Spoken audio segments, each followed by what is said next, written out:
ವೀಕ್ಷಕರೇ, ಚಂದ್ರು ಅವರ best of best kitchen ಕಾರ್ಯಕ್ರಮಕ್ಕೆ ಸ್ವಾಗತ. ನಾನು ಉಷಾ. ಏನಪ್ಪಾ ಯಾವಾಗ್ಲೂ ಯಾವ್ದಾದ್ರು ಪಾಡ್ಕಾಸ್ಟ್ ಮಾಡ್ತಿರ್ತೀರಾ, ಇಲ್ಲ ಯಾರನ್ನಾದ್ರೂ ಕೂರಿಸಿ ಇಂಟರ್ವ್ಯೂ ಮಾಡ್ತಾ ಇರ್ತೀರಾ, ಆದ್ರೆ ಇವತ್ತೇನು ಅಡುಗೆ ಮನೆ ಸೇರ್ಕೊಂಡ್ ಬಿಟ್ಟಿದ್ದೀರಾ ಉಷಾ ಅವರೇ ಅಂತ ಹೇಳಿ ಕನ್ಫ್ಯೂಸ್ ಆಗ್ತಾ ಇದ್ದೀರಾ? ಎಸ್, ಇವತ್ತು ನಾನು ಏನಾದ್ರೂ ವೆರೈಟಿ ಅಡುಗೆ ಕಲಿಬೇಕು ಅಂತ ಯಾರ ಹತ್ರ ಬಂದಿದ್ದೀನಿ ಗೊತ್ತಾ? ಚಟಪಟ ಚಂದ್ರು ಅವ್ರ ಹತ್ರ. ಅವ್ರಿಗೆ ಗೊತ್ತಿಲ್ಲದೆ ಅವ್ರ ಅಡುಗೆ ಮನೆಗೆ ನಾನಂತೂ ನುಗ್ಬಿಟ್ಟಿದ್ದೀನಿ. ಸೊ ಬೇರೆ ಆಪ್ಷನ್ ಇಲ್ಲ, ಅವ್ರು ಕಲಿಸ್ಕೊಡ್ಲೇಬೇಕು. ಸೊ ಅವರು ನನ್ನನ್ನು ನೋಡಿದ್ಮೇಲೆ ಯಾವ ರೀತಿ ರಿಯಾಕ್ಷನ್ ಇರುತ್ತೆ ಅನ್ನೋದು ಕ್ಯೂರಿಯಾಸಿಟಿ ನನ್ನಲ್ಲಿದೆ. ಹಾಗೆ ವೆರೈಟಿ ಆಫ್ ಅಡುಗೆ ಕಲಿಬೇಕನ್ನೋ ಕ್ಯೂರಿಯಾಸಿಟಿ ಕೂಡ ಇದೆ. ಸೊ ಚಂದ್ರು ಅವ್ರನ್ನ ಅವ್ರ ಕಾರ್ಯಕ್ರಮಕ್ಕೆ ನಾವು ವೆಲ್ಕಮ್ ಮಾಡೋಣವಾ? ಅವ್ರದೇ ಅಡುಗೆ ಮನೆಗೆ ಬಂದು ಅವರನ್ನೇ ನಾವು ಕಾರ್ಯಕ್ರಮಕ್ಕೆ ವೆಲ್ಕಮ್ ಮಾಡೋಣ ಅನ್ಕೊಳ್ತಾ ಇದ್ದೀನಿ. ಸರ್ ನಿಮ್ ನಮಸ್ಕಾರ. ನಾನ್ ಚೆನ್ನಾಗಿದ್ದೀನಿ, ನೀವ್ ಹೇಗಿದ್ದೀರಾ? ನಮ್ ಕಿಚನ್ ನುಗ್ಬಿಟ್ಟಿದ್ರೆ ನಾನು ಡ್ರೆಸ್ ಚೇಂಜ್ ಮಾಡ್ಕೊಂಡು ಸರ್ಪ್ರೈಸ್ ಕೊಡೋಣ ಅಂತ. ಥ್ಯಾಂಕ್ ಯು ಮೇಡಮ್, ನೀವು ಬಂದಿದ್ದು ನಮ್ಗೆ ಬಹಳ ಖುಷಿ ಆಯ್ತು. ನಾನು ನೋಡ್ತೀನಿ, ನಾನ್ ಮಾತಾಡ್ಬೇಕಾಗಿತ್ತಲ್ಲ, ಮೇಡಮ್ ಮಾತಾಡ್ತಾ ಇದ್ರೆ ಸಾಕಾಗೋಯ್ತು ಅಲ್ವಾ? ಯಾವಾಗ್ಲೂ ನೀವೇ ಮಾತಾಡ್ತಾ ಇರ್ತೀರಾ. ಸೊ ಫಾರ್ ಅ ಚೇಂಜ್ ನಿಮಗೆ ಸ್ವಲ್ಪ ರಿಲ್ಯಾಕ್ಸೇಷನ್ ಕೊಡೋಣ, ನಾವು ಮಾತಾಡೋಣ ಅಂತ. ಇರ್ಲಿ ಮೇಡಮ್. ಹೌದು, ಥ್ಯಾಂಕ್ ಯು ಮೇಡಮ್. ನೀವು ಇನ್ನೂ ಲೇಟ್ ಆಗಿ ಬರ್ತೀರಾ ಅನ್ಕೊಂಡಿದ್ದೆ. ಒಳಗಡೆ ಹೋಗಿ ಬರೋದ್ರಲ್ಲಿ ನೀವು ಸ್ಟಾರ್ಟೇ ಮಾಡ್ಬಿಟ್ಟಿದ್ದೀರಾ. ಗೊತ್ತಲ್ಲ ಸರ್, ಫಾಸ್ಟ್ ನಾವೆಲ್ಲ. ಹಾಗಾದ್ರೆ ನೀವು ಇವತ್ತೊಂದು ಅಡಿಗೆ ಕಲಿಬೇಕು ಅಂದ್ರೆ ಖಂಡಿತ ಅದು ಯಜಮಾನರಿಗೂ ಮಗನ ಕಲ್ಸ್ಕೊಡ್ಬೇಕು ಅಂದ್ರೆ ಇವತ್ತು ನಾನೇ ಕಲ್ಸ್ಕೊಟ್ಬಿಡ್ತೀನಿ. ಮತ್ತೊಂದು ವಿಶೇಷ ಏನ್ ಗೊತ್ತಾ ಸರ್? ಹೇಳಿ ಮೇಡಮ್. ನಮ್ಮ ಮನೆಯಲ್ಲಿ ನಾವು ಯಾವತ್ತೂ ನಾನ್ ವೆಜ್ ಮಾಡಿಲ್ಲ. ಆಯ್ತಾ? ಆಯ್ತು. ಆದ್ರೆ ಸುಳ್ಳಂತೂ ಹೇಳಲ್ಲ, ಹೊರಗಡೆ ತಿಂತೀವಿ. ಆದ್ರೆ ಮನೇಲಿ ತರೋ ಹಾಗಿಲ್ಲ, ಪರ್ಮಿಷನ್ ಇಲ್ಲ. ಸೊ ಅದಕ್ಕೆ ಆದ್ರೆ ನನ್ ಮಗನ್ಗೆ ನನ್ ಗಂಡಂಗೆ ಇಷ್ಟ. ಯಾವತ್ತಾದ್ರೂ ನನ್ಗೆ ಅವಕಾಶ ಸಿಕ್ಕು ಮಾಡ್ಬೇಕು ಅಂತ ಪರಿಸ್ಥಿತಿ ಮನೇಲಿ ಬಂದಾಗ ನಾನು ಕಲ್ತಿಟ್ಕೊಳ್ಬೇಕು ಅನ್ನೋ ಆಸೆ. ಅದಕ್ಕೆ ನಿಮ್ ಹತ್ರ ಬಂದಿದ್ದೀನಿ. ನಿಮ್ಮನ್ ಬಿಟ್ರೆ ಇನ್ಯಾರಿದ್ದಾರೆ ಸರ್? ಏನ್ ಈಸಿಯಾಗಿ ಹೇಳ್ಕೊಟ್ಬಿಡ್ತೀವಿ. ಅದು ಅಂದ್ರೆ ಅಡಿಗೆ ಆಗೋಗಿರುತ್ತೆ, ಕಲ್ಸೇ ಬಿಡೋಣ. ಬನ್ನಿ, ಇವತ್ತೊಂದು ಒಳ್ಳೆ ಚಿಕನ್ ಫ್ರೈ ಮಾಡೋಣ ಅಂತ ಇದ್ದೀನಿ. ನಿಮಗೆ ನೀವು ನೋಡ್ಕೊತಾ ಇರ್ಬೇಕು, ನಾನು ಯಾವ ತರ ಅಂತ ಹೇಳ್ಕೊಡ್ತಾ ಇರ್ತೀನಿ. ಕಲ್ಸ್ಕೊಂಡು ಮಾಡ್ಕೊಂಡು ತಿಂತಾ ಇರ್ಬೇಕು. ಸ್ಟಾರ್ಟ್ ಮಾಡೋಣ. ಈಗ ನೋಡಿ, ಇದಕ್ಕೆಲ್ಲ ಬೇಕಾಗಿರೋದು ಫಸ್ಟ್ ನಮ್ಮ ಕೋಳಿ ರೆಡಿ ಆಗಿದೆ. ಈಗ ಚಿಕನ್ ರೆಡಿ ಇದೆ. ಕೋಳಿ ಇಲ್ದೇನೆ ಮಸಾಲೆ ರೆಡಿ ಮಾಡ್ಕೊಳ್ಬೇಕು. ಕೋಳಿ ರೆಡಿ. ಮಸಾಲೆ ಅಂತೂ ಧನಿಯಾ ಪುಡಿ, ಚಿಲ್ಲಿ ಪೌಡ್ರು, ಅರಿಶಿನ ಪುಡಿ, ಉಪ್ಪು, ಆಮೇಲೆ ಈರುಳ್ಳಿ, ಟೊಮೊಟೊ, ಸ್ವಲ್ಪ ಎಣ್ಣೆ, ಶುಂಠಿ, ಬೆಳ್ಳುಳ್ಳಿ, ಏಲಕ್ಕಿ, ಆಮೇಲೆ ಬೇಬಿ ಕ್ಯಾಶ್ನಟ್ ಅಂದ್ರೆ ಈ ಗೋಡಂಬಿ ಪುಡಿ. ಸೊ ಇದನ್ನ ಹಾಕೋದು. ಮನೇಲೆ ಮಾಡ್ಕೋಬಹುದು, ಅಂಗಡಿಲೂ ಸಿಗುತ್ತೆ. ಇಲ್ಲ ನೀವು ಮನೆಯಲ್ಲೇ ಸುಮ್ನೆ ಗೋಡಂಬಿನ ಹಾಕೋದು, ಚಿಕ್ಕ ಜಾರಲ್ಲಿ ಸುಮ್ನೆ ಒಂದ್ ರೌಂಡ್ ಓಡಿಸಿದ್ರೆ ಪುಡಿ ಏನು ಮೇಡಮ್. ಇದು ಗೋಡಂಬಿ ಅಷ್ಟೇ, ಗ್ರೇವಿ ತಿಕ್ಕಾಗಿ ಬರುತ್ತೆ. ಆಮೇಲೆ ತಿನ್ನಕ್ಕೂ ಮಜವಾಗಿರುತ್ತೆ. ಆ ಉದ್ದೇಶಕ್ಕೋಸ್ಕರ ನಾನು ನಿಮ್ಗೆ ಇದನ್ನ ಹಾಕಿದಾಗ ರುಚಿ ಬರುತ್ತೆ. ಸೊ ಇದೆಲ್ಲ ಇದೆ. ಏಲಕ್ಕಿ, ಅನಾನಸುವ, ಒಂದೊಂದು ಚೂರು, 2 ಚಕ್ಕೆ, 2 ಲವಂಗ, ಆ ಥರ ನಮ್ಮದು. ಸೊ ನಿಮ್ಗೆ ತೋರಿಸ್ಕೊಟ್ಬಿಡ್ತೀನಿ. First chicken ಬೇಯಲು ಇಟ್ಬಿಡ್ತೀನಿ. ಅದಾದ್ಮೇಲೆ ಮುಂದಿನ ಕಾರ್ಯಕ್ರಮ. ಈಗ ನಮ್ಮ ದೀಪಾಲಂಕಾರವನ್ನು ಬೆಳಗಿಸ್ಬಿಡ್ತೀನಿ. ಈಗ ಸಿಂಪಲ್ ಆಗಿ ಇರೋದು, ಸಿಂಪಲ್ ಚಿಕನ್ಗೆ ಸ್ವಲ್ಪ ಸಿಂಪಲ್ ಆಗಿ ಎಣ್ಣೆ ಹಾಕ್ಬಿಡೋಣ. ಏನು ಮೇಡಮ್? ನೋಡಿ, ಇವಾಗ ಆಗದೇ ಇಲ್ಲ, ಎಣ್ಣೆ ಮುಖ್ಯ. ಅದು ಒಳ್ಳೆ ರುಚಿಕರವಾದ ಕಡಲೆಕಾಯಿ ಎಣ್ಣೆ. ಈ ಥರ ಹಾಕಿದಾಗ ಆರೋಗ್ಯನೂ ಚೆನ್ನಾಗಿರುತ್ತೆ. ಸೊ ಪರಿಪೂರ್ಣತೆಯಿಂದ ನಾವು ಎಲ್ಲ ಮನೆ ಮುದ್ದೆ ಹಾಕೋವಾಗ ಸೊ ಸುಮ್ಮನೆ ಯಾವುದೋ ಒಂದು ಎಣ್ಣೆ ಹಾಕೋ ಬದಲು ಕಡಲೆಕಾಯಿ ಎಣ್ಣೆ ಹಾಕಿ ಸ್ವಚ್ಛತೆಯಿಂದ ಕಲ್ಸ್ಕೊಡ್ತೀನಿ. ಕಡಲೆಕಾಯಿ ಎಣ್ಣೆ ರುಚಿನೂ ಚೆನ್ನಾಗಿರುತ್ತೆ. ನಾವು ಗಾಣದಲ್ಲಿ ಹೋಗಿ 4 kg ಕೊಟ್ರೆ 1 kg ಕೊಡುತ್ತೆ. 4 kg ಹಾಕ್ತಿವಿ, 1 kg ಬರುತ್ತೆ. ಮಿನಿಮಮ್ 400 ರೂಪಾಯಿ ಆಗುತ್ತೆ. ಅದು ಆರೋಗ್ಯ ಬೇಕಲ್ಲ, ದುಡ್ಡು ಮುಖ್ಯ ಅಲ್ಲ, ರುಚಿ ಮುಖ್ಯ. ಇವಾಗೆಲ್ಲ ಏನ್ ಸರ್ ಈ ತರ ಸನ್ಫ್ಲವರ್ ಆಯಿಲ್ ಅಂತೆ, ಬೇರೆ ಆಯಿಲ್ ನೀರು ಮೇಡಮ್. ಅದು ಮುಂಚೆ ಎಲ್ಲ ಯೂಸ್ ಮಾಡ್ತಾ ಇದ್ದಿದ್ದೆ ಈ ಕಡಲೆಕಾಯಿ ಎಣ್ಣೆ. ಹೌದು. ಈಗ ನೋಡಿ, ಅದು ಸ್ವಲ್ಪ ಚೆನ್ನಾಗಿ ಕಾದಿದೆ. ನೀವು ಸ್ವಲ್ಪ ಕೆಂಪುಗಿರೋದನ್ನ ತಗೊಳ್ಳಿ. ಸ್ಪೂನಾ? ಕೆಂಪುಗಿರೋದು ಆಯ್ತಾ, ಸೌಟು. ಇವಾಗ ಇದನ್ನು ಬಿಡ್ತಾ ಇದೆ, ನೋಡಿದ್ರಾ? ಅಲ್ಲೇ ಇರಿ. ಆಮೇಲೆ ಮಕ್ಕಳಿಗೆ ಎಗರಿದ್ರೆ ನೋಡಿ. ಈಗ ಈರುಳ್ಳಿ 1 ಕಪ್ಪು ಹಾಕ್ಕೊಡಿ. ಬನ್ನಿ ಈ ಕಡೆ. ನೀವು ಇದನ್ನು ಚೆನ್ನಾಗಿ ತಿರುಗಿಸಿ ಕೊಡಿ. ನಾನು ಇವತ್ತು ನಿಮಗೆ ನಾನು ಅಡುಗೆ ಪಾರ್ಟ್ನರ್ ಆಲ್ಸೋ ಸರ್. ಮೇಡಮ್, ಡೆಫಿನೆಟಾಗಿ. ಇವಾಗ ನಾವು ಸುಮ್ಮನೆ ಹೇಳ್ಕೊಡೋದಕ್ಕಿಂತ ಏನೇನು ಹಾಕಿದ್ದೀವಿ ಅನ್ನೋದು ಕಲ್ತ್ಕೊಳ್ಳೋದು ಮುಖ್ಯ. ಈಸಿಯಾಗಿರುತ್ತೆ, ಕಲ್ತ್ಕೊಳ್ಳಿ. ಏನು ಅದರಲ್ಲಿ ಏನು ತಪ್ಪಾಗುತ್ತೆ? ಈಗ ನಾವು ಮಾತಾಡ್ತಿದ್ವಿ, ಎಣ್ಣೆ ಕಾದೋಯ್ತು, ಈರುಳ್ಳಿ ಹಾಕಿದ್ದೀವಿ, ಸ್ವಲ್ಪ ಕೆಂಪಾರ ಬರೋವರೆಗೂ ಬೇಯಿಸ್ಕೊಳೋದು. ಆ ಈರುಳ್ಳಿ ಸ್ವಾದಗಳಿಗೆ ಸ್ವಲ್ಪ ಬೇಗ ಈರುಳ್ಳಿ ಬೇಯಬೇಕು ಅಂದ್ರೆ ಮನೆಯಲ್ಲಿ ಎಲ್ಲದಕ್ಕಿಂತ ಈಸಿ ಟೆಕ್ನಿಕ್ ಏನಂದ್ರೆ ಒಂದು ಚೂರು ಉಪ್ಪು ಹಾಕೊಂಡ್ರೆ ಬೇಗ ಬೇಯುತ್ತೆ. ಸೊ ನೋಡಿ, ಎಷ್ಟು ನಮ್ಮ ಹಿರಿಯರೆಲ್ಲ ಅಡಿಗೆ ಮಾಡುವಂತ ಸಂದರ್ಭದಲ್ಲಿ ಅರಿಶಿನ ಮತ್ತೆ ಉಪ್ಪೆಲ್ಲ ಹಾಕಿದ್ರೆ ಅಡಿಗೆ ಬೇಯತ್ತೆ ಬೇಗ ಅಂತ ಹೇಳೋದು. ಸೊ ಇವಾಗ ನೀವು ಅದನ್ನೇ ಹೇಳ್ತಾ ಇದ್ದೀರಾ? ಇದೆಲ್ಲ ಹಳೆ ಕದ್ರ ಸಂಪ್ರದಾಯ. ಈಗ ನಾವು ಕಲ್ಸ್ಕೊಟ್ಟಿದ್ ಕಲೆ ಕಲ್ತಿರೋದು ನಮ್ಮ ತಾಯಿಯಿಂದ. ನಾವು ನಮ್ಮ ತಾಯಿನೇ ಫಾಲೋ ಮಾಡ್ಕೊಂಡು ಹೋಗ್ಬಿಟ್ರೆ ಇವತ್ತು ಏನೇನೋ ಬಂದಿದೆ ಲೇಟೆಸ್ಟ್ ಆಗಿ, ಅದೆಲ್ಲ ಮುಖ್ಯ ಅಲ್ಲ. ನಾವು ಇವತ್ತು ಹಳೇದೇನಿರುತ್ತೆ ತೇರಿ, ಅದನ್ನ ಇಟ್ಕೊಂಡು ಆ ಬೇಸಿಕಲ್ಲೇ ಹೋದ್ರೆ ಎಲ್ಲ ರುಚಿ ಬರುತ್ತೆ. ಸುಮ್ಮನೆ ಏನೋ ಹಾಕಿದ್ವಿ, ಏನೋ ಮಾಡಿದ್ವಿ, ಅದೆಲ್ಲ ರುಚಿ. ಈಗೆಲ್ಲ ಆಯ್ತು. ಈಗ ಟೊಮೊಟೊ, 1 ಟೊಮೊಟೊ ಇದಕ್ಕೆ ಹಾಕ್ಬಿಡ್ತೀವಿ. ಓಕೆ ತಗೋತಾ ಇರಿ, ಅದನ್ನ ಸ್ವಲ್ಪ ಆಡಿಸ್ತಾ ಇರಿ. ಓಕೆ ನಾನು ಚಿಕನ್ ಅನ್ನು ಇಲ್ಲಿ ತಂದು ಪಕ್ಕದಲ್ಲಿ ಇಟ್ಟುಕೊಳ್ಳುತ್ತೇನೆ.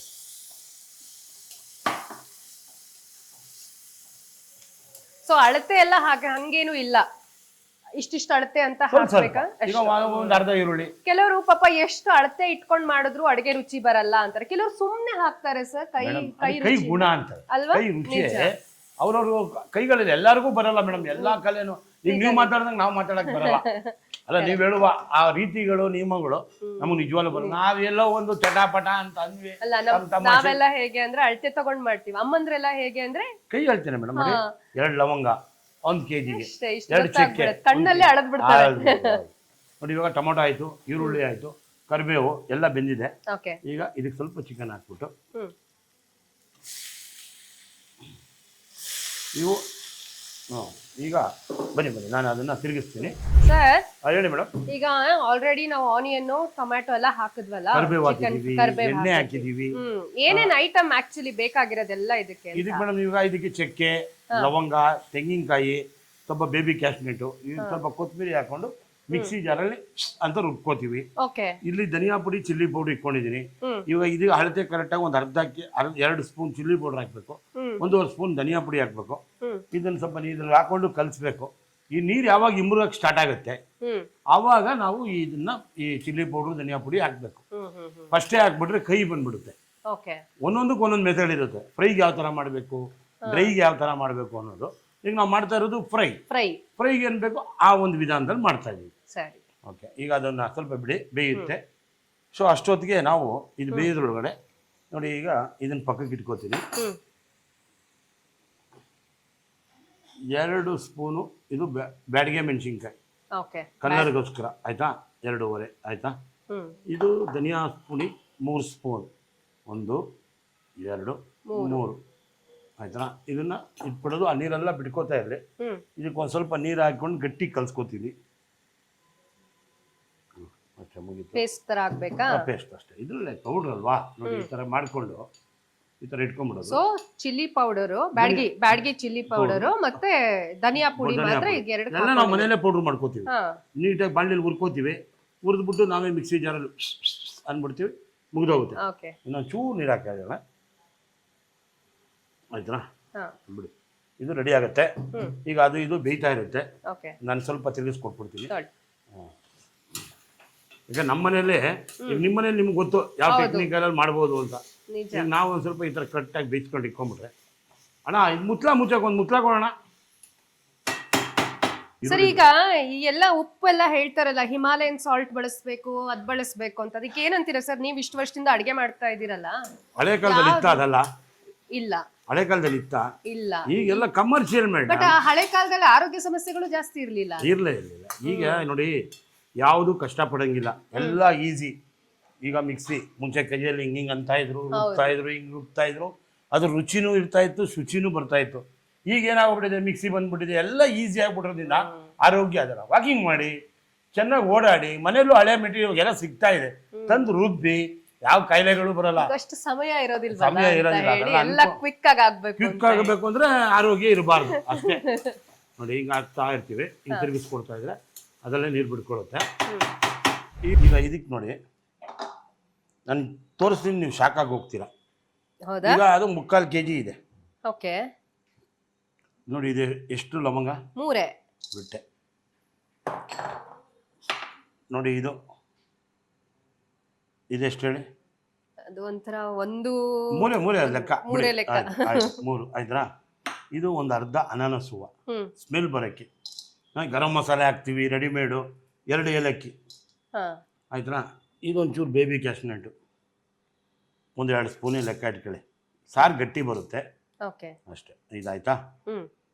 ಈಗ ಈಗ ಕಾಯಿ ತುರಿ ನೋಡಿ, ಒಂದು ಕೈ ಹಿಡಿ, ಇಷ್ಟೇ ಸಾಕು. ನೋಡಿ ಈಗ ಶುಂಠಿ ಒಂದು 3 ಎಷ್ಟು, ಬೆಳ್ಳುಳ್ಳಿ ಒಂದು 4-5 ಎಷ್ಟು, ಅಷ್ಟು ಇದು ಚಿಕನ್. ಸ್ವಲ್ಪ ಕೊತ್ತಂಬರಿ, ಒಂದು ಚೂರು ನೀರು. ಮೆಣಸಿನಕಾಯಿ ಯಾವಾಗ ಹಾಕೊಳ್ಳೋದು? ಲಾಸ್ಟ್ ಕುದಿಯೋವಾಗ ಹಾಕೊಳ್ಳೋದು. ಇದಾಗೋಯ್ತಲ್ಲ, ಇದನ್ನು ಮುಚ್ಚಿಬಿಟ್ಟು ಅಲ್ಲ ಸರ್, ಈ ಚಿಕನ್ ಎಲ್ಲ ಮಾಡೋ ಟೈಮಲ್ಲಿ ಶುಂಠಿ ಬೆಳ್ಳುಳ್ಳಿ ಜಾಸ್ತಿ ಹಾಕ್ಬೇಕು ಅಂದ್ರೆ ಟೇಸ್ಟ್ ಬರುತ್ತೆ. ಬೆಳ್ಳುಳ್ಳಿ ಜಾಸ್ತಿ, ಶುಂಠಿ ಕಮ್ಮಿ. ಓಕೆ. ಸುಮ್ಮನೆ ಶುಂಠಿ ಬೆಳ್ಳುಳ್ಳಿ ಪೇಸ್ಟ್ ಹಾಕೋದಾಗ ಇಲ್ಲಿ ಮನೆಯಲ್ಲೇ ಇದೆಯಲ್ಲ ಮೇಡಮ್, ನೋಡಿ ಹಿಂಗಂದ ಈಗ ಇಟ್ಕೊಂಡಿರ್ತೀನಿ. ಅದನ್ನ ಚಿಲ್ಲಿ ಪೌಡರ್ ಹಾಕಿದ್ಮೇಲೆ ಹಾಕ್ಬಿಡ್ತೀನಿ. ನಾನು ಸ್ವಲ್ಪ ನಮ್ಗೆ ಸ್ವಲ್ಪ ಬೆವರು ಜಾಸ್ತಿ. ಇದೇನ್ ಸ್ವಲ್ಪ ತಿರ್ಗಿಸ್ಬೇಕಾ? ತಿರುಗಿಸ್ಬಿಡೋದು. ನೋಡಿ ನೀರು ಬಿಡ್ಕೋತಾ ಇರುತ್ತೆ. ಈಗ ನೋಡಿ ಚಿಕನ್ ನೀರು ಇಮ್ಮರಿದೆ, ಉಪ್ಪು ಎಲ್ಲ ಕರೆಕ್ಟ್ ಆಗಿರುತ್ತೆ. ಈಗ ನಾವು ಕಲಸಿದ್ವಲ್ಲ ಮಸಾಲೆ, ಮೆಣಸಿನ್ಕಾಯಿ, ಧನಿಯಾ ಪುಡಿ, ಇದನ್ನ ಇದಕ್ಕೆ ಫುಲ್ ಹಾಕ್ಬಿಡ್ಬೇಕಾ? ಹೌದೌದು, ಅಳ್ತಿ ಅಲ್ವಾ. 2 ಸ್ಪೂನು ಚಿಲ್ಲಿ ಪೌಡ್ರು, 3 ಸ್ಪೂನು ಧನಿಯಾ ಪೌಡ್ರು, ಅಷ್ಟೇ, ಮುಗ್ದೋಯ್ತು. ಸರ್ ಈಗ ಚಿಕನ್ ಹೇಳಿ, ಹಸಿ ವಾಸನೆ ಹೋಗಿದೆ ಅಂತ ಹೆಂಗ್ ಗೊತ್ತಾಗುತ್ತೆ? ಎಷ್ಟು ನಿಮಿಷ ಬೇಯಬೇಕು? ನೋಡಿ ಮೇಡಮ್, ನೀರು ಯಾವತ್ತು ಇಮರುತ್ತೆ, ನೀರು ಇಮ್ರಿ ಉಪ್ಪೆಲ್ಲ ಅದಕ್ಕೆ ಕಂಟೆಂಟ್ ಹಿಡಿದಾಗ ಅದು ಆಟೋಮೆಟಿಕ್ ಆ ಹೊಲ್ಸು ವಾಸನೆ ಹೋಗುತ್ತೆ. ಅರ್ಶಿನ ಹಾಕಿದಾಗ ಆಟೋಮೆಟಿಕ್ ಹೊಲ್ಸು ವಾಸನೆ ಹೋಗುತ್ತೆ. ಈ ಒಬ್ಬೊಬ್ರು ಆ ವಾಸನೆ ಅರ್ಶಿನ ಹಾಕಿ ನೆನ್ಸಿ ಇಡ್ತಾರೆ, ಅದು ಹಾಕ್ಬೋದು, ಏನ್ ತಪ್ಪೇನಿಲ್ಲ, ಹಾಕಿಟ್ರೆ ಏನ್ ತಪ್ಪಲ್ಲ. ನೋಡಿ ಈಗ ಇದಕ್ಕೆ ಈಗ ಕಲ್ಸ್ಕೊಂಡಿದ್ವಲ್ಲ, ಸ್ವಲ್ಪ ನೀರು ವೇಸ್ಟ್ ಮಾಡಬಾರ್ದಲ್ಲ, ಸ್ವಲ್ಪ ಇದನ್ನು ಇದಕ್ಕೆ ಹಾಕ್ಬಿಡೋಣ. ಆಯ್ತಾ? ಈಗ ಇದನ್ನು ಪಕ್ಕದಲ್ಲಿಡೋದು. ನೋಡಿ ಇಷ್ಟೇ, ಚಿಕನ್ ಫ್ರೈ ಕಲರ್ ಅಂತೂ ಬಂದಿದೆ. ಇನ್ನು ಮಸಾಲೆ ಎಲ್ಲ ಹಾಕಿದ್ರೆ ಮುಗಿದೋಯ್ತಲ್ಲ. ಏನ್ ಮಸಾಲೆ ಇದೆ ಮೇಡಮ್ ಅದು? ಈಗ ನೋಡಿ ಹಿಂಗ ಅನ್ನೋದು. ಸೊ ಇದು ಹಾಕಿ ಇದೊಂದೇ ಹೇಳಿ ಮೇಡಮ್, ಈಗ ಏನೋ ಕೇಳ್ತಾ ಅಲ್ಲ, ಇದು ಮತ್ತೆ ಮುಚ್ಚಬೇಕಾ ಏನು? ಮುಚ್ಚಿದಷ್ಟು ಯಾವ್ದು ಪದಾರ್ಥಗಳು ಬಿಡುವುದಿಲ್ಲ. ಆಯ್ತಾ? ಅಲ್ಲ, ಬೆಂದ್ಕೊಳ್ಳೋಕು ಈಸಿ ಆಗುತ್ತೆ, ಸ್ವಲ್ಪ ಬೇಗನೂ ನೀರೆಲ್ಲ ಒಂಚೂರು ಬಿಟ್ಕೊಳ್ಳುತ್ತೆ. ಸ್ವಲ್ಪ ನಾವು ಎಳೆ ಕಾವಲ್ಲಿ ಇಟ್ಕೊಳ್ಳೋಣ. ಆಯ್ತಾ? ಹಂಗಂಗೆ ಕ್ಲೀನ್ ಮಾಡ್ತಾ ಇರೋದು, ಕ್ಲೀನ್ ಆಗ್ಬಿಟ್ರೆ ಕೆಲಸ ಮಾಡೋದಕ್ಕೆ ಈಸಿ. ಇಲ್ಲ ಅಂದ್ರೆ ಗಲೀಜು. ಆಮೇಲೆ ಅವಾಗ ಬಿದ್ದಿದ್ದ ಪಾತ್ರೆ ಅವಾಗ್ಲೇ ತೊಳ್ಕೊಂಡ್ರೇನೆ. ಮುಂಚೆ ಅಮ್ಮ ಹೇಳೋರು, ನಮ್ಮ ತಾಯಿ ಏನಂದ್ರೆ, ಅಡುಗೆ ಮನೆ ಹೇಗಿರುತ್ತೋ ಗೃಹಿಣಿ ಹೇಗ್ ಸಂಸಾರ ಮಾಡ್ತಾಳೆ ಅಂತ ಗೊತ್ತಾಗುತ್ತೆ. ಅದೇ ಇಂಪಾರ್ಟೆಂಟ್ ಇತ್ತು ಅಲ್ವಾ? ಈಗ ಏನಂದ್ರೆ ಪಾಪ ಓದೋದು ಬ್ಯಾಗ್ ಇಟ್ಕೊಂಡು ತಗೊಳಕೊಂಡು ಕಾಲೇಜ್ಗೆ ಹೋಗೋದೇ ಆಗೋಗ್ಬಿಟ್ಟಿದೆ. ಮುಂದೆ ನಮ್ಮಲ್ಲೆಲ್ಲ ಏನಂದ್ರೆ 7ನೇ ಕ್ಲಾಸ್ ಆಗ್ತಾ ಇದ್ದಂಗೆ ಹೆಣ್ಮಕ್ಳಿಗೆ ರಂಗೋಲಿ ಹಾಕೋದು ಬಿಡೋದು, ಮನೆ ಮುಂದೆ ರಂಗೋಲಿ ಹಾಕ್ಬೇಕು, ಕಸ ಗುಡಿಸ್ಬೇಕು, ಪಾತ್ರೆಗಳು ತೊಳಿಬೇಕು, ಮನೇನ ಈ ಥರ ಇಟ್ಕೋಬೇಕು ಅನ್ನೋದೆಲ್ಲ ಒಂದು ರೂಲ್ ಇತ್ತು. ಇವತ್ತು ಓದಬೇಕು ಅನ್ನೋ ಒಂದು ರೂಲ್ ಇದೆ. ಅದರಿಂದ ಏನಾಗಿದೆ, ಏನು ಕಲ್ತಿರಲ್ಲ ಮನೆಗಳಲ್ಲಿ ಗಲಾಟೆಗಳಾಗಿ. ನಾವುಗಳು ಯೂಟ್ಯೂಬಲ್ಲಿ ಅಡುಗೆ ಕಲ್ಸ್ಕೊಡೋದ್ರಿಂದ ತುಂಬಾ ಮನೆಗಳಲ್ಲಿ ಗಲಾಟೆಗಳು ಕಮ್ಮಿ ಆಗಿದೆ. ಈಗ ಗಂಡ ಬಂದ್ರು ಡ್ಯೂಟಿಯಿಂದ, ಏನೋ ಒಂದು ತಂದ್ವಿ, ಸುಮ್ಮನೆ ಹಂಗೆ ಅನ್ಕೊಟ್ಬಿಟ್ಟು ಭಾಳ ಖುಷಿ ಆಗೋದು, ಚೆನ್ನಾಗಿತ್ತು ಅಂತ. ಈಗ ಅಡಿಗೆನೇ ಇಲ್ಲ, ಅಲೋ ಸುಖಿ ಅಂತಾರೆ, ಆಮೇಲೆ ಜೋಬಿಂದ ಮಗ್ಗಿ ಬರೀತಾರೆ, ಕೊಟ್ಟು ಕಳಿಸ್ತಾರೆ. ಈಗ ಜೋಬಿಂದ ಖಾಲಿ ಆಗತ್ತೆ. ಇದು ರುಚಿನೂ ಬರುತ್ತೆ, ಆರೋಗ್ಯ. ಅವನು ಯಾವತ್ತೋ ಬಿಸಿ ಕಟ್ಟಿರ್ತಾನೆ, ನಿಮ್ ಮನೆಗೆ ಬರೋದಿಲ್ಲ, ಹೋಗಿರುತ್ತೆ. ಆರೋಗ್ಯನೂ ಯಾವತ್ತೂ ಒಂದ್ ದಿನಕ್ಕೆ ಸರಿ, ಆದ್ರೆ ಹೆಣ್ಮಕ್ಳಿಗೆ ಸ್ವಲ್ಪ ರೆಸ್ಟ್ ಬೇಕು ಅಂತ ನೋಡಿ. ಇವಾಗ ಇದು ರುಬ್ತಾ ಇದೆ ಮೇಡಮ್. ನಾನು ನಿಮ್ಮನ್ನ ಯಾವ್ದೋ ಚಾನೆಲ್ ಅಲ್ಲಿ ನೋಡಿದ್ದೆ ಮೇಡಮ್. ನಾನು ಸರ್ ನನ್ನ ಕರಿಯರ್ ಶುರುವಾಗಿರೋದು TV9 ಅಲ್ಲಿ. 10 ವರ್ಷ TV9 ಅಲ್ಲಿ ನ್ಯೂಸ್ ರೀಡರ್ ಆಗಿದ್ದೆ, ಪ್ರೋಗ್ರಾಮ್ ಆಂಕರಿಂಗ್ ಮಾಡ್ತಾ ಇದ್ದೆ. ಸೊ ಸುಮಾರು ಪ್ರೋಗ್ರಾಮ್ ಗಳನ್ನ ಮಾಡ್ತಾ ಇದ್ದೆ, 10 ವರ್ಷ ಇದ್ದೆ. ಆ ನಂತರ ಮಗ ಹುಟ್ಟದ, ಗ್ಯಾಪ್ ತಗೊಂಡೆ. ನ್ಯೂಸ್ ಫಸ್ಟ್ ಅಲ್ಲಿ ವರ್ಕ್ ಮಾಡಿದೆ, ಅಲ್ಲಿ 1.5 ವರ್ಷ ಒಂದು ಫ್ರೀಲಾನ್ಸಿಂಗ್ ಮಾಡಿದೆ, ವಿಜಯ್ ಭವ ಅಂತ. ಅದಾದ್ಮೇಲೆ ನಿಮ್ಮ ಸ್ಟುಡಿಯೋ ಒಂದ್ ಕಡೆ, ನಮ್ ಸ್ಟುಡಿಯೋ ಒಂದೇ, ಅಕ್ಕಪಕ್ಕನೆ. ಕಲರ್ಸ್ ಕನ್ನಡದಲ್ಲಿ ನನಮ ಸೂಪರ್ ಸ್ಟಾರ್ ಅಂತ ಬರ್ತಾ ಇತ್ತು, ಪಕ್ಕದಲ್ಲಿ ನಿಮ್ಮ ಸವಿರುಚಿ ಶೂಟಿಂಗ್ ನಡೀತಾ ಇತ್ತು, ಈ ಕಡೆ ನಮ್ ಶೂಟಿಂಗ್ ನಡೆಯೋದು. ಆ ಟೈಮ್ ಅಲ್ಲಿ ನಮ್ಗೆ ಅದರಲ್ಲೇ ಬ್ರ್ಯಾಂಡ್ ಅಂಬಾಸಿಡರ್ ಸವಿರುಚಿ ಅಂತ ಇಂಟ್ರೊಡಕ್ಷನ್ ಮಾಡಿಸಿದ್ದು ಅವತ್ತೇ. ನಮ್ದು ಪಕ್ಕದಲ್ಲೇ ಶೂಟಿಂಗ್ ನಡೀತಾ ಇತ್ತು. ಹೌದು ಹೌದು. ಸೊ ಒಂದ್ 2-3 ಸರಿ ನಾನು ನೋಡಕ್ ಬಂದಿದ್ದೆ ಆ ಟೈಮ್ ಅಲ್ಲಿ. ಆತ್ಮೀಯ ಸ್ನೇಹಿತರು. ಹೌದು ಹೌದು, ಜಾನ್ವಿ. ಹೌದು, ನಾನು ಅವರು ನ್ಯೂಸ್ ಫಸ್ಟ್ ಅಲ್ಲಿ ಒಟ್ಟಿಗೆ ವರ್ಕ್ ಮಾಡಿದ್ದು. ಸೊ ಸುಮಾರು ಸರಿ ಭೇಟಿ ಆಗ್ತಾ ಇದ್ವಿ. ಆ ನಂತರ ಫ್ರೀಲಾನ್ಸಿಂಗ್ ಎಲ್ಲ ಸ್ಟಾರ್ಟ್ ಮಾಡ್ಕೊಂಡಿದ್ವಿ. ಈಗ ರಾಜಕೀಯ ರಂಗಕ್ಕೆ ಇಳಿದ್ಬಿಟ್ಟಿದ್ದಾರೆ ಅವರು. ರಾಜಕೀಯ ರಂಗಕ್ಕೆ ಇಳಿದಿದ್ದಾರೆ. ತುಂಬಾ ಬಾರಿ ಒಳ್ಳೆಯವರು. ವಾರಕ್ಕೊಂದ್ಸಲ ಫೋನ್ ಹಾಕ್ತಾರೆ, ದಿನಾನು ಫೋನ್ ಹಾಕ್ತಾರೆ, ತುಂಬಾ ಹಂಗೆ ಇದ್ದಾರೆ. Very good girl. ನಮ್ಗೆ ತುಂಬಾ ಖುಷಿ ಆಗುತ್ತೆ. ಈಗ ನಾನು ಅದಕ್ಕೆ ನಿಮ್ಮನ್ನ ಎಲ್ಲೋ ನೋಡಿದೆ ಅಂದ್ರೆ, ನೋಡಿದ್ರೆ TV9 ಅವಾಗ ಯಾವ್ದು ಇರ್ಲಿಲ್ಲ, TV9 ಫಸ್ಟ್ ಇತ್ತು. ಇವಾಗ ಏನಂದ್ರೆ ಚಾನೆಲ್ಗಳು ಜಾಸ್ತಿ, ಆಂಕರ್ಸ್ ಜಾಸ್ತಿ, ಯೂಟ್ಯೂಬ್ ಅಲ್ಲೇ ಚಾನೆಲ್ಗಳಾಗ್ಬಿಟ್ಟಿವೆ. ಆಮೇಲೆ ನಾವೆಲ್ಲ ತುಂಬಾ ಹಳಬ್ರು ಆ ಟೈಮ್ ಅಲ್ಲಿ. ಹೌದು. ಈಗ ತುಂಬಾ ಜನ ಚಾಯ್ಸ್ ಮಾಡಿ ಯೂಟ್ಯೂಬ್ ತಗೊಂಡು ಮಾಡ್ತಾ ಇದ್ದಾರೆ. ಹೌದು, ತುಂಬಾ ಕಷ್ಟ ಇದೆ, ಕಾಂಪಿಟೇಷನ್ ಜಾಸ್ತಿ. ನಿಜ. ಅಡಿಗೆ ಕಲೆ ಇವಾಗ ಏನಂದ್ರೆ ಯಾರು ಹೇಗ್ ಮೊಬೈಲ್ ಹಿಡ್ಕೊಂಡ್ರು ಕೂಡ ಅವರು ಒಂಥರ ರಿಪೋರ್ಟ್ರು, ಆಂಕರು ಆ ತರ ಹಂಗಾಗ್ಬಿಟ್ಟಿದೆ. ಹೌದು. ಆವಾಗೆಲ್ಲ ನಮ್ಗೆ ಎಕ್ಸ್ಪೀರಿಯನ್ಸ್ ಹೆಂಗೆ ಅಂತಂದ್ರೆ, ಹೇಳ್ಕೊಡೋದು ಚಾನೆಲ್ಗಳು, ಅವು ಯೂನಿವರ್ಸಿಟಿಲಿ ಕಲ್ತಂತ ಅನುಭವಗಳು ನಮ್ಗೆ ಅಂತ ದೊಡ್ಡ ದೊಡ್ಡ ಚಾನೆಲ್ ಅಲ್ಲಿ ಮಾಡಿದಾಗ. ಇದಕ್ಕೆ ಚಕ್ಕೆ, ಲವಂಗ, ಶುಂಠಿ, ಬೆಳ್ಳುಳ್ಳಿ, ಸ್ವಲ್ಪ ಕಾಯಿ ಹಾಕಿದ್ದೆ. ನೋಡಿ ಇವಾಗ ಹಾಕ್ಬಿಡಿ, ಒಂದು ರೌಂಡ್ ತಿರುಗಿಸ್ಬಿಡಿ. ಅಷ್ಟು ಮುಗಿತು ಕಡೆ. ಇನ್ನು 2 ನಿಮಿಷ ಬಿಟ್ರೆ ಪರಿಮಳವಾದ ಒಂದು ಏನಾದ್ರು ಸಿಂಪಲ್ ಚಿಕನ್ ಆಗ್ಬಿಡುತ್ತೆ. Simple chicken fry. ಹೌದು ಮೇಡಮ್. ಈಗ ಇದಕ್ಕೆ ಇವಾಗ ಇದು ಕಾಯಿ ಹಾಕಿರ್ತೀವಲ್ವಾ, ಇದು ಮತ್ತೆ ಪಾತ್ರೆಗೆ ಅಂಟ್ಕೊಳ್ಳುತ್ತಾ? ಏನಿಲ್ಲ, ಅದೆಲ್ಲ ಅಂಟ್ಕೊಳೋದಕ್ಕೆ ಚಾನ್ಸೇ ಕೊಡಲ್ಲ ಚಂದ್ರಶೇಖರ್. ನೋಡಿ ಇವಾಗ ಸ್ವಲ್ಪ ರುಚಿಗೆ ಸ್ವಲ್ಪ ಹಸಿಮೆಣಸಿನಕಾಯಿ ಟೇಸ್ಟು ಬರುತ್ತೆ, ಖಾರನೂ ಬರುತ್ತೆ. ಸರಿ. ಇಷ್ಟನ್ನು ಹಾಕ್ಬಿಟ್ಟು ಒಂದು 5 ನಿಮಿಷ ಮುಚ್ಚಿಬಿಟ್ರೆ ಇದು ಮಸಾಲೆ ಎಲ್ಲ ಹೀರ್ಕೊಂಡು ಬಿಡುತ್ತೆ ಅನ್ಸುತ್ತಲ್ವಾ? ಅಷ್ಟೇ, ಮುಗಿದೋಯ್ತು. ನಿಮಗೆ ಮುಚ್ಚಲಾ? ಸಿಂಪಲ್ ಚಿಕನ್ ಸಿಂಪಲ್ ಆಗಿ ಮಾಡಿ, ಸಿಂಪಲ್ ಆಗಿ ನೋಡಿ. ಪರಿಮಳ ಬರ್ತಾ ಇದೆ ಅಲ್ವಾ? ಹೇಳಿದಲ್ಲ ಸರ್, ನನ್ಗೆ ನೆಗಡಿ ಆಗಿ 1 ವಾರ ಆಗಿತ್ತು, ಮೂಗ್ ಓಪನ್ ಆಗ್ಬಿಡ್ತು ನಂಗೆ. ಯಾರಿಲ್ಲ, ಮೆಡಿಸಿನ್ ಇಲ್ವಾ? ನೋಡಿ ಇದೇ ನಮ್ಮ ಮನೆಗಳಲ್ಲಿ ಹಳೆ ಕಾಲದಲ್ಲಿ ಹೇಳ್ಕೊಡ್ತಾ ಇದ್ದಿದೆ. ಸುಮ್ನೆ ಮೆಣಸು ಕುಟ್ಬಿಟ್ಟು ಅವಾಗೆಲ್ಲ ಹಾಲ್ಗೆಲ್ಲ ಕೊಡ್ತಿದ್ರು, ಅರ್ಶನ ಹಾಕಿ ಕೊಡ್ತಾ ಇದ್ರು. ಈಗ ಮಕ್ಕಳಿಗೆ ಅರ್ಶನ ಹಾಕೊಟ್ರೆ ಬೋರ್ಮಿಟ ಕೊಡ್ತಾ ಇದ್ದೀರಾ, ಇದೇನು ಬಾದಾಮಿ ಹಾಲು ಕೊಡ್ತೀರಾ ಅಂತಾರೆ. ಇದ್ರಷ್ಟು ಆರೋಗ್ಯಕರವಾದದ್ದು ಯಾವುದೂ ಇಲ್ಲ. ಆಗ ಒಂದು ಬರೇ ಬೆಳ್ಳುಳ್ಳಿ ಕುಟ್ಬಿಟ್ಟು ಒಂಚೂರು ರಸ ಮಾಡಿ ಕೊಟ್ಬಿಡೋರು. ಆ ಕುಡ್ದಿದ ತಕ್ಷಣ ಇದಕ್ಕೆ ಘಾಟ್ಗೆನೆ ಎಲ್ಲ ಜ್ವರಗಳು ಹೊರಟೋಗ್ತಿತ್ತು. ಸರ್, ನಿಮ್ದು ಈ ಬೆಳ್ಳುಳ್ಳಿ ಕಬಾಬ್ ಸಿಕ್ಕಾಪಟ್ಟೆ ಫೇಮಸ್ ಆಯ್ತಲ್ಲ? ಹೌದು ಮೇಡಮ್. ಅದು ಆದ್ಮೇಲೆ ನೀವು ಮತ್ತೆ ಸೂಪರ್ ಆಗಿ ಮಾಡಿರುವಂತ ಚಿಕನ್ ಐಟಮ್ ಮೇಡಮ್ ನಾನು ಮಾಡ್ತಾನೆ ಇರ್ತೀನಿ ಮೇಡಮ್. ನೀವು ಮಾಡ್ತಾನೆ ಇರ್ತೀರಾ? ನಾವು ನೋಡ್ತಾ ನಮ್ಮ ಹೋಟೆಲ್ ಪೆಪ್ಪರ್ ಚಿಕನ್ ಹೋಗುತ್ತೆ, ವೆರೈಟೀಸ್ ಚಿಕನ್ ಫ್ರೈ ಮಾಡ್ತೀನಿ, ಆಮೇಲೆ ಮೇಥಿ ಚಿಕನ್ ಮಾಡ್ತೀನಿ, ಚಿಕನ್ ಸುಕ್ಕ ಮಾಡ್ತೀನಿ. ಮತ್ತೆ ತುಂಬಾ ಸಿಂಪಲ್ ಆಗಿರುತ್ತೆ ಸರ್ ನೀವು ಮಾಡೋದು. ಅಂದ್ರೆ ನಮಗೆ ಇಷ್ಟೊಂದೆಲ್ಲ ಐಟಮ್ಸ್ ಬೇಕು ಆತರ ಏನು ಇರಲ್ಲ, ಚಿಕ್ಕ ಸ್ವಲ್ಪ ಐಟಮ್ಸ್ ಅಲ್ಲಿ ಅಡಿಗೆ ಮಾಡ್ತಾರೆ. ಸಾಕು, 2 ಚಕ್ಕೆ, 2 ಲವಂಗ, ಒಂಚೂರು ಕಾಯಿ, ಒಂಚೂರು ಶುಂಠಿ, ಬೆಳ್ಳುಳ್ಳಿ, ಚಿಲ್ಲಿ ಪೌಡರ್, ಧನಿಯಾ ಪುಡಿ ಇದ್ರೆ ಯಾವುದೇ ಏಲಕ್ಕಿನೂ ಹಾಕ್ಬೇಕಾಗಿಲ್ಲ, ಅನಾನಸು ಹಾಕ್ಬೇಕಾಗಿರಲ್ಲ, ಈಸಿಯಾಗಿರುತ್ತೆ. ಕಲಿಯೋದಕ್ಕೆ ನಾವು ನಾನು ಕಲ್ತು ಬಂದಿಲ್ಲ, ನೋಡಿ ಬಂದಿರೋನು. ಬಟ್ ಆದ್ರೆ ಇಷ್ಟು ವರ್ಷದಿಂದ ಅಡಿಗೆ ಮಾಡ್ತಿದ್ದೀರಲ್ಲ, ನಾನು ನಿಮ್ಗೆ ಒಂದೇ ಒಂದು ಕ್ವಶನ್ ಹೇಳಿ ಮೇಡಮ್. ಒಂದ್ ಐಟಮ್ ಅದ್ರಲ್ಲಿ ಅಕ್ಕಿ ಅಂತ ಹೆಸರಿದೆ, ಆದ್ರೆ ಅದರಿಂದ ಅನ್ನ ಮಾಡೋದಕ್ ಆಗೋದಿಲ್ಲ, ಯಾವ್ದು ಹೇಳಿ? ಅಕ್ಕಿ ಅಂತ ಅದ್ರಲ್ಲಿ ಅಕ್ಕಿ ಇದೆ ಹೆಸರಲ್ಲಿ, ಆದ್ರೆ ಅದರಿಂದ ಅನ್ನ ಮಾಡಕ್ಕಂತೂ ಆಗಲ್ಲ. ನೋಡೋಣ, ಯಾವಾಗ್ಲೂ ಅಡಿಗೆ ಮಾಡ್ತಾ ಇರ್ತಾರಲ್ವಾ, ಅವರಿಗೆ ಅಕ್ಕಿ ಇಲ್ದೆ ಅಡಿಗೆ ಆಗದೇ ಇಲ್ಲ. ಬಿರಿಯಾನಿ ಅಂತೂ ಬದಲಾಗೋದಿಲ್ಲ ಅಲ್ವಾ? ಅಕ್ಕಿ ಇಲ್ದೇನಾ? ಅದ್ರ ಹೆಸರು ಮಾತ್ರ ಅಕ್ಕಿ ಇರತ್ತೆ, ಹೆಸರು ಬರುತ್ತೆ. ಸಣ್ಣ ಇಡ್ಲಾ? ಗೊತ್ತಾಗ್ಲಿಲ್ವಾ? ಹೇಳಣ್ವಾ? ಹೇಳಿ ಮೇಡಮ್. ಅದನ್ನ ಸುವಾಸನೆಗೆ ಬಳಸ್ತಾರೆ ಸ್ವೀಟ್ ಮಾಡ್ಬೇಕಾದ್ರೆ. ಹೆಸರಲ್ಲಿ ಅಕ್ಕಿ ಇದೆ ತಾನೆ ಅಲ್ವಾ? ಅನ್ನ ಮಾಡಕ್ಕಾಗತ್ತಾ? ಇಲ್ಲ ತಾನೆ. ಸ್ವಾದಕ್ಕೆ ಅದು ಇದ್ದೇ ಇರುತ್ತೆ ಅಲ್ವಾ? ಸೊ ಅದಕ್ಕೆ ಹೇಳಿದ್ದು, ಹೆಸರಲ್ಲಿ ಅಕ್ಕಿ ಇದೆ, ಅದ್ರ ಅನ್ನ ಏಲಕ್ಕಿ ಅಂತೆ. ನೋಡಿ, ಏಲಕ್ಕಿ ಎಲ್ಲ ನಮಗ್ ಗೊತ್ತಿರೋಂಥದ್ದೇ. ಏನಂದ್ರೆ ಕಲಿಯೋದಿಕ್ಕೆ ಸಮುದ್ರ ಇದ್ದಂಗೆ. ನಾನು ಕಲ್ತಿದ್ ನಾನು ದೊಡ್ಡದು ಅಂತ ಯಾವುದೂ ಇಲ್ಲ. ಈ ಆ ಬೆಳ್ಳುಳ್ಳಿ ಕಬಾಬುನು ಅಷ್ಟೇ ತಮಾಷೆ ಮಾಡಿದ್ದು ಮೇಡಮ್. ಯಾರೋ ಹಿಂಗೆ ಕೇಳಿದ್ರು, ವರ್ಕ್ ಮಾಡ್ತೀರಾ ಸರ್? ಏನೋ ಎಲ್ಲ ತೋರಿಸಿದ್ದೀನಿ, ಒಂದು ಡಿಫ್ರೆಂಟ್ ತೋರಿಸಿದ್ದಾರೆ. ಬಿಡ್ರೆ ಬೆಳ್ಳುಳ್ಳಿ ಹಾಕೋಣ, ಜೀರ್ಣಕ್ಕೆ ಒಳ್ಳೇದು, ಕರಿಬೇವು ಹಾಕಿದ್ರೆ ಕಣ್ಣಿಗೆ ಒಳ್ಳೇದು, ಕಲ್ಸಿ ಕೊಡ್ತಾ ಇದ್ರೆ 1 ಮೋರ್ ಅಂತ ತಿನ್ಬೋದು ಅಂದೆ. ಎಣ್ಣೆಗೆ ಹಾಕಿ ಬೆಳ್ಳುಳ್ಳಿ ಕರಿಬೇವು ಬಿಟ್ರೆ ಚಟಾಪಟ ಅಂದೆ. ಪ್ರಪಂಚ ನೋಡ್ತು. ಎಲ್ಲಿ ನೋಡು ಇವತ್ತು ಬೆಳ್ಳುಳ್ಳಿ ಕಬಾಬ್ ಚಂದ್ರು ಅಂತಾರೆ. ಅದರಷ್ಟು ಆನಂದ, ಆ ಪ್ರೀತಿ, ಆ ಭಾವನೆಗಳು ಯಾವುದೋ ಒಂದು ನಾವು ಮಾಡಿದ ಕಲೆ ನಮ್ಗೆ ಕೊಟ್ಟಿದ್ದ ಗೌರವ, ಅದನ್ನು ಉಳಿಸ್ಕೊಂಡು ತಲೆ ಬಗ್ಗಿಸ್ಕೊಂಡು ಹೋಗೋದು ತುಂಬಾ ಉತ್ತಮ.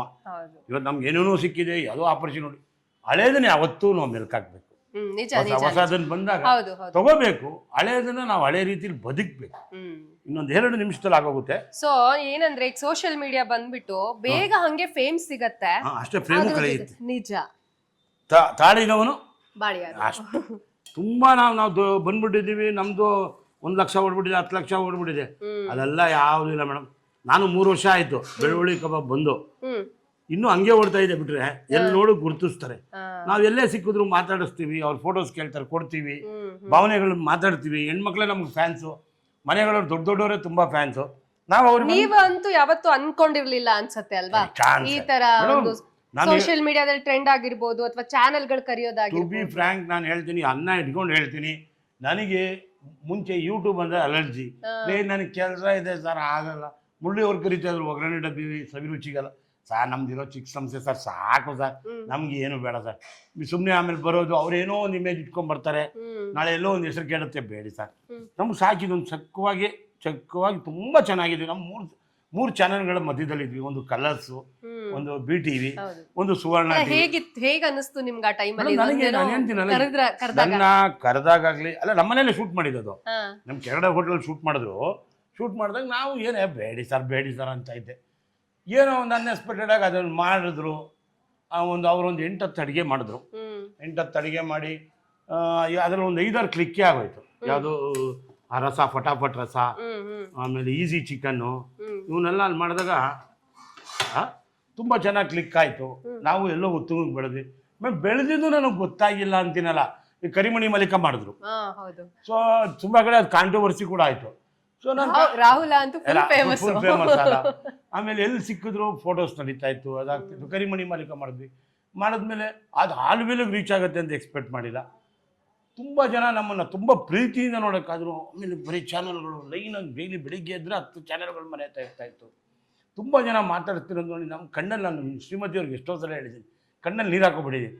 ನಮಗೆ ಯಾಕಮ್ಮ ಇದು ಬೇಕಾಗಿತ್ತು? ನೋಡಿ ಇವತ್ತೇನೋ ದೇವರು ಎಲ್ಲೋ ಕೊಟ್ಟ. ನಮ್ಮ ಮುಂಚೆಯಿಂದಲೂ ನಾವು ವ್ಯಾಪಾರ ಮಾಡ್ಕೊಂಡು ತಗ್ಗಿ ಬಗ್ಗಿ ಹೋಗ್ಕೊಂಡು ನೆಮ್ಮದಿಯಾಗಿದ್ವಿ. ಈ ಫ್ರೇಮ್ ಬಂದಾಗ ಆ ಫ್ರೇಮ್ ಎಷ್ಟು ಚೌಕಟ್ಟಿರುತ್ತೆ, ಆ ಚೌಕಟ್ಟಲ್ಲೇ ನಾವು ಬದುಕಬೇಕು. ಫ್ರೇಮ್ ಅನ್ನೋದು ಆ ಚೌಕಟ್ಟೆಲ್ಲ ನಾವು ಒಂಚೂರು ಹಿಂಗಾದರೆ ಒಂಥರ ಕ್ರಾಸ್ ಆಗುತ್ತೆ, ಹಿಂಗಾದರೆ ಇನ್ನೊಂಥರ ಆಗುತ್ತೆ. ಅದನ್ನು ಭಾರಿ ಉಳಿಸ್ಕೊಂಡು ನಾನು ಇವತ್ತವರೆಗೂ ಬಂದಿದ್ದೀನಿ. ಸಾಕು ಮೇಡಮ್, ನಮ್ಮ ಕೊಟ್ಟಿ ಗೌರವಕ್ಕೆ, ಆ ಪ್ರೀತಿಗೆ, ನಮ್ಮ ಕಲರ್ ಟ್ಯಾಕೀಸ್ಗೆ. ಆಮೇಲೆ ನಾವು ಕ್ವಾಟ್ಲೆ ಕಿಚನ್ ಮಾಡಿದ್ವಿ, ಸವಿರುಚಿ ನಿಮ್ಮನ್ನ ಪರಿಚಯಿಸಿದ್ದಕ್ಕೆ ಇವತ್ತು ಎಷ್ಟೋ ಮನೆಯಲ್ಲಿ, ಅದರಲ್ಲೂ ಅಡಿಗೆ ಮನೆಗಳಲ್ಲಿ ವೆರೈಟಿ ಫುಡ್ ನಡೀತಾ ಇದೆ ಸರ್ ಅಲ್ವಾ? ನೋಡಿ, ಇವಾಗಲೂ ಒಬ್ರು ಜರ್ಮನಿಯಿಂದ ಬರ್ತಾ ಇದ್ದಾರೆ. ಸೊ ಅವ್ರದ್ದೊಂದು ಪ್ರೋಗ್ರಾಮ್ ಮಾಡ್ಕೊಡ್ತಾ ಇದ್ದೀನಿ. ಆಮೇಲೆ ಈ ಥ್ರೋಟ್ ವರ್ಲ್ಡ್ ವಾರಕ್ಕೊಂದು 4 ಫೋನ್ ಬಂದೇ ಬರುತ್ತೆ. ಒಂದು ಚಂದ್ರವರೇ ನಿಮ್ಮ ಅಡುಗೆ ಇದು ಕಲಿತೆ, ಚಂದ್ರವರೇ ಅದು ಅಡುಗೆ ಕಲಿತೆ. ಸಾಕು ಮೇಡಮ್, ಆ ಪ್ರಶಂಸೆ ಇದೆಯಲ್ಲ, ಅದೊಂದು ದೊಡ್ಡ ಪ್ರಶಸ್ತಿ ಕೊಟ್ಟಷ್ಟು ಆನಂದವಾಗಿದೆ. ಈಗ ನಮ್ಮ ಚಿಕನ್ ಫ್ರೈ ಮಾತುಕತೆಯಲ್ಲೇ ರೆಡಿ ಆಗ್ಬಿಟ್ಟಿದೆ. ಸಿಂಪಲ್ ಚಿಕನ್ ರೆಡಿ ಮಾಡಿದೀವಿ, ಸಿಂಪಲ್ ಆಗಿ ತಿನ್ಸ್ಬಿಡೋಣ. ನೋಡಿ, ಈಗ ಎಲ್ಲ ಚೆನ್ನಾಗಿ ಹದವಾಗಿ ಬೆಂದಿದೆ. ಕಲರ್ ಹಾಕಿದ್ವಾ? ಕಲರ್ ಇಲ್ಲ. ಏನನ್ನ ಹಾಕಿದ್ವಾ? ಏನಿಲ್ಲ, ಎಲ್ಲ ನ್ಯಾಚುರಲ್ ಆಗಿದೆಯಾ? ಅದು ಜಾಸ್ತಿ ಮಸಾಲಾನೂ ಇಲ್ಲ. ಎಲ್ಲ ನಿಮಗೆ ಅದು ತಿಂದಾಗ ಹೆವಿ ಅನ್ಸ್ಬಾರ್ದು. ಹೌದು. ಎದೆ ಉರಿ ಬರೋದು. ನೋಡಿ, 15 ನಿಮಿಷದಲ್ಲಿ ಅಡಿಗೆ ಯಾರನ್ನ ಮಾಡ್ತಾರ? ಈ ಕಡೆ ಮಾತುಕತೆ ಮಾಡ್ಕೊಂಡು ಎಲ್ಲ ಚಿಕನ್ ಫ್ರೈ ರೆಡಿ. ಸ್ವಲ್ಪ ನೋಡಿ ಮೇಡಮ್, ಈಗ ಸಿಂಪಲ್ ಆಗಿರೋ ಸಿಂಪಲ್ ಚಿಕನ್ನ ನಿಮಗಾಗಿ ಮಾಡ್ಕೊಟ್ಟಿದ್ದೀನಿ. Thank you so much. ನನಗೆ ಫಸ್ಟ್ ಚಿಕನ್ ರೆಸಿಪಿ ನಾನು ಟ್ರೈ ಮಾಡೋದಾದ್ರೆ ಇದನ್ನೇ ಇವಾಗ ನಾನು ಹೋಗಿ ಟ್ರೈ ಮಾಡ್ಬೇಕು. ಏನ್ ಮೇಡಮ್ ಇದು ಹೆಸರು? Chicken fry. ಸಿಂಪಲ್ ಆಗಿರೋ ಸಿಂಪಲ್ ಚಿಕನ್ ಫ್ರೈ ಕಲ್ತ್ಕೊಳ್ಳಿ, ಖುಷಿಯಾಗಿ ಮಾಡಿ, ಖುಷಿಯಾಗಿ ತಿನ್ನಿಸಿ, ಮನೆಯಲ್ಲಿರೋರಿಗೆಲ್ಲ ಖುಷಿ ಪಡಿಸಿ. ನೀವು ನಮಗೆ ಬೇಕಾಗಿರೋದೇ ಮನೆಗೆ ಹೋದಾಗ ನೆಮ್ಮದಿಯಾಗಿರ್ಬೇಕು, ಖುಷಿಯಾಗಿ ಅಡುಗೆ ಮಾಡ್ಕೊಟ್ಬಿಟ್ರೆ ಅವರು ನಮ್ಮ ತಂಟೆ ತಾಪತ್ರೆಗೆ ಬರಲ್ಲ. ಯಾಕಂದ್ರೆ ನೀವು ವರ್ಕ್ಗೆ ಹೋಗ್ತೀರಾ, ಅವರು ವರ್ಕ್ಗೆ ಹೋಗಿರ್ತಾರೆ. ಯಾರೋ ಒಂದು ಟೈಮ್ ಆದಾಗ ಮನೆಯಲ್ಲೂ ಅವರು ಹೇಳ್ಕೊಟ್ರೆ ಅವರು ಮಾಡ್ತಾರೆ, ನೀವು ಮಾಡ್ತೀರಾ, ಖುಷಿಯಾಗಿ ತಿಂತೀರಾ. ಅವ್ರು ಮಾಡ್ತಾರೆ ಇಲ್ಲೋ ಗೊತ್ತಿಲ್ಲ, ನಾನೇ ಮಾಡ್ಕೊಡ್ಬೇಕು. ತಿನ್ನೋದಂತ ಖಂಡಿತ. ಯಾವತ್ತು 2 ಕೈ ತಟ್ಟಬೇಕು, ಚಪ್ಪಾಳೆ ಆಗ್ಬೇಕು, ರುಚಿಯಾದ ಅಡುಗೆನ ಸಿಂಪಲ್ ಆಗಿ ಮಾಡಲಿ ಅಂತ ಸಿಂಪಲ್ ಚಿಕನ್ ತೋರಿಸಿದ್ದೀನಿ. ರುಚಿಯಾಗಿ ಮಾಡ್ಕೊಳ್ಳಿ. ಒಂದ್ಸಲ ನಮ್ಮನ್ನು ಮರಿಬೇಡಿ. ಒಂದ್ಸಲ ಬೆಲ್ ಬಟನ್ ಒತ್ಬಿಟ್ಟು ಸಬ್ಸ್ಕ್ರೈಬ್ ಮಾಡಿಬಿಟ್ರೆ ನಾವು ಮಾಡಿದ ಕೆಲಸಕ್ಕೆ ನಮಗೆ ಗೌರವ ಸಿಗುತ್ತದೆ. ನಮಸ್ಕಾರ. ನಮಸ್ತೆ.